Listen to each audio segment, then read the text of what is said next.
Champions লিগের round of 16 এর second লেগে নিউক্যাসল ইউনাইটেডকে 7-2 গোলে বিধ্বস্ত করেছে হান্সি ফ্লিকের বার্সেলোনা। আপনারা সবাই জানেন এর মধ্যে হান্সি ফ্লিকের দুর্দান্ত ট্যাকটিক্যাল মাস্টার ক্লাসের কোনো জবাব ছিল না নিউক্যাসল ইউনাইটেডের কোচ এডি হাউয়ের কাছে।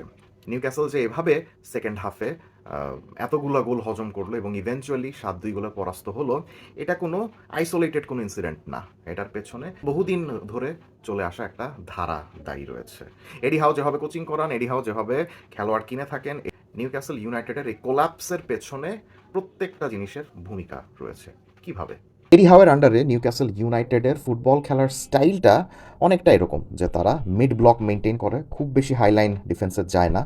এভাবে 4জন ডিফেন্ডারের সামনে 3জন মিডফিল্ডার এবং ফরওয়ার্ডরা নেমে এসে এভাবে একটা মিড ব্লক স্ট্রাকচার মেনটেন করেন। এবং 3জন ফরওয়ার্ডের প্রত্যেকের মেইন লক্ষ্যই থাকে প্রতিপক্ষের ডিফেন্সের পেছনের জায়গাটাকে এক্সপ্লয়েট করে ভিতরে এভাবে ঢুকে যাওয়ার। তারা প্রত্যেকেই প্রচণ্ড স্পিডি হন এবং প্রত্যেকেই দুর্দান্তভাবে প্রেসিং ফুটবল খেলতে পছন্দ করেন এবং তারা কাউন্টার প্রেসিং করতে পারেন। এটা যে শুধু ফরওয়ার্ডদের ক্ষেত্রেই প্রযোজ্য ব্যাপারটা সেরকম নয়। নিউক্যাসল ইউনাইটেডের যারা মিডফিল্ডার রয়েছেন, যারা ডিফেন্ডার রয়েছেন, তাদের প্রত্যেকেরই মেইন লক্ষ্যই হলো দুর্দান্তভাবে কাউন্টার প্রেসিং করার মাধ্যমে প্রতিপক্ষের ডিফেন্সের পেছনের স্পেসটা ক্রিয়েট করে সেটা দ্রুত গতিতে এক্সপ্লয়েট করার মাধ্যমে গোল করে আসা। অ্যান্থনি এলাঙ্গাও বার্সেলোনার এগেনস্টে 2টো গোল যে করেছেন, এভাবেই কিন্তু করেছেন, আপনারা সবাই জানেন। এখন প্রবলেম যেটা হইল, এডি হাউ 99% সময় এই ধরনের ফুটবলই খেলাইতে পছন্দ করেন দলকে। তাদের মেইন ট্যাকটিক্সই এইটা যে মিড ব্লকে খেলবো এবং দ্রুত গতিতে কাউন্টারে উঠে গিয়ে গোল করে আসবো। এখন এই ট্যাকটিক্সে খেলার জন্য এডি হাউ সবসময় একই ধরনের খেলোয়াড়ই কিনে থাকেন সাধারণত।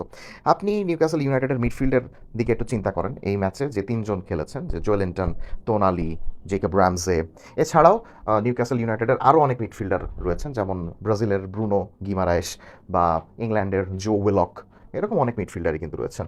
প্রত্যেকটা মিডফিল্ডারই basically box to box number 8 midfielder. তাদের মধ্যে ওরকম নাম্বার 6-এর মতো প্রপার ডিফেন্সিভ মিডফিল্ডার নাই যারা কিনা ট্যাকেল এবং ইন্টারসেপশনে পারদর্শী। তাদের মধ্যে ওরকম রেজিস্টা টাইপ কোনো মিডফিল্ডার নাই যারা কিনা একদম পেছনে থেকে পিন পয়েন্ট পাসিংয়ের মাধ্যমে খেলা কন্ট্রোল করতে পছন্দ করেন। এবং তাদের মধ্যে কোনো প্রপার নাম্বার 10 নাই বা অ্যাটাকিং মিডফিল্ডার নাই যারা কিনা একদম মেইন স্ট্রাইকারের পেছনে থেকে হাফ স্পেসগুলোতে দুর্দান্তভাবে পারফর্ম করতে পারেন। নিউক্যাসল ইউনাইটেডের প্রত্যেকটা মিডফিল্ডারই এরকম নাম্বার 6 এবং নাম্বার 8-এর একটা হাইব্রিড, যারা কিনা দুর্দান্ত প্রেসিং করতে পারেন ঠিকই, কিন্তু ওরকম ক্রিয়েটিভিটি কেউ কখনোই শো করতে পারেন না।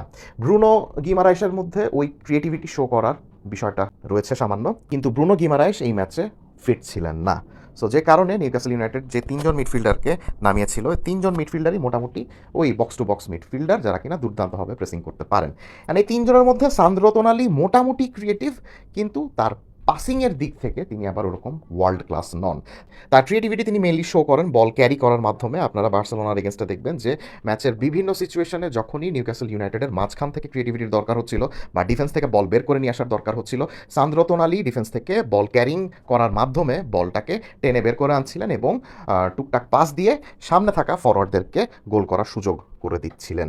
প্রবলেম তখনই হয় যখন সান্দ্রো তোনালি সম্পূর্ণ ম্যাচ খেলতে পারেন না। সেকেন্ড হাফের শুরুর দিকে আপনারা দেখেছেন যে উনিও কিন্তু ইনজুর্ড হয়ে বেঞ্চে বসে যান। তোনালি বেঞ্চে বসে যাওয়ার কারণে যে জিনিসটা হয়, জেকব রামসে, জো উইলক এবং জোয়েলিন্টন প্রত্যেকেই ক্রিয়েটিভিটির দিক থেকে তেমন কোনো সাহায্য করতে পারেননি নিউক্যাসল ইউনাইটেডকে। জোয়েলিন্টনও মেইনলি আজকাল ডিফেন্সিভ মিডফিল্ডারের মতোই কন্ট্রিবিউট করেন। তাকে নিউক্যাসল ইউনাইটেড স্ট্রাইকার হিসেবে কিনে আনলেও তার বক্স টু বক্স রানিং এবং প্রেসিংয়ের কারণে তিনি এখন মিডফিল্ডে খেলছেন এবং মিডফিল্ডে থেকেও তিনি কোনো ক্রিয়েটিভিটি কিন্তু দেখাতে পারেন না। Same goes for Jacob Ramsey as well. Box to box runner, খুবই ভালো প্রেস করতে পারেন কিন্তু ক্রিয়েটিভিটি দেখাতে পারেন না। এখন আপনার যদি 3জন এমন ফরওয়ার্ড থাকে যারা কিনা সবসময় প্রতিপক্ষের ডিফেন্সের পেছনের জায়গাটা দৌড়ে ঢুকে এক্সপ্লয়েট করার জন্য বসে থাকেন, তারা যেন ওই সকল জায়গাগুলোতে দ্রুতগতিতে ঢুকে যেতে পারেন সেটা ইনশিওর করার জন্য মিডফিল্ডে কিন্তু ওই ক্রিয়েটিভিটির দরকার রয়েছে, যারা কিনা সামনে ঢুকে যাওয়া ফরওয়ার্ডদের রানটাকে স্পট করে ক্রমাগত সঠিক পাস পাঠাইতে পারবে। এখন নিউক্যাসল ইউনাইটেডের ওরকম কোনো মিডফিল্ডার নাই যারা কিনা এই কাজটা করতে পারে। নিউক্যাসল ইউনাইটেডের ফরওয়ার্ডদের মধ্যেও কোনো ক্রিয়েটিভিটি নেই। প্রত্যেকেই অত্যন্ত স্পিডি এবং প্রত্যেকেই অফ দ্য বল স্ট্রাকচারে দুর্দান্ত প্রেস করতে পারেন এবং তাদের পায়ে যখন বল থাকে না, তাদের মেইন লক্ষ্যই থাকে প্রতিপক্ষের ডিফেন্সের ডিফেন্সের পেছনে এভাবে দৌড় দিয়ে ঢুকে যাওয়া এবং তাদের দিকে উদ্দেশ্য করে যদি কেউ পাস পাঠাইতে পারেন তাহলে সেই পাসটা ধরে তারা গোল করে দিয়ে আসতে পারবেন, কিন্তু বল পায়ে তারা নতুন কিছু ক্রিয়েট করতে পারবেন না। তিনটা ফরওয়ার্ডই একই ধরনের, হার্ভি বার্নস বলেন, অ্যান্থনি গর্ডন বলেন, এলাঙ্গা বলেন। সো গোটা নিউক্যাসল ইউনাইটেডের একাদশের প্রবলেম এটাই যে তারা সেরকম ক্রিয়েটিভ না, এবং ক্রিয়েটিভিটি তারা তখনই শো করতে পারে যখন সান্দ্রো তোনালি মোটামুটি বল ক্যারিং করে সামনে চলে যান, বা লুইস হল যখন লেফট ব্যাক থেকে এভাবে বল ক্যারিং করে ওভারল্যাপিং এবং আন্ডারল্যাপিংয়ের মাধ্যমে এভাবে যখন তিনি উঠে যান।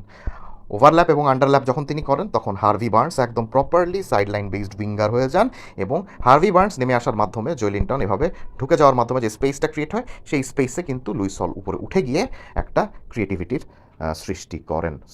এইটাই হয়েছে সবচেয়ে বড় প্রবলেম বার্সেলোনার এগেনস্টে, বিকজ বার্সেলোনার প্রত্যেকটা ফরওয়ার্ড, প্রত্যেকটা মিডফিল্ডার হাইলি টেকনিক্যাল।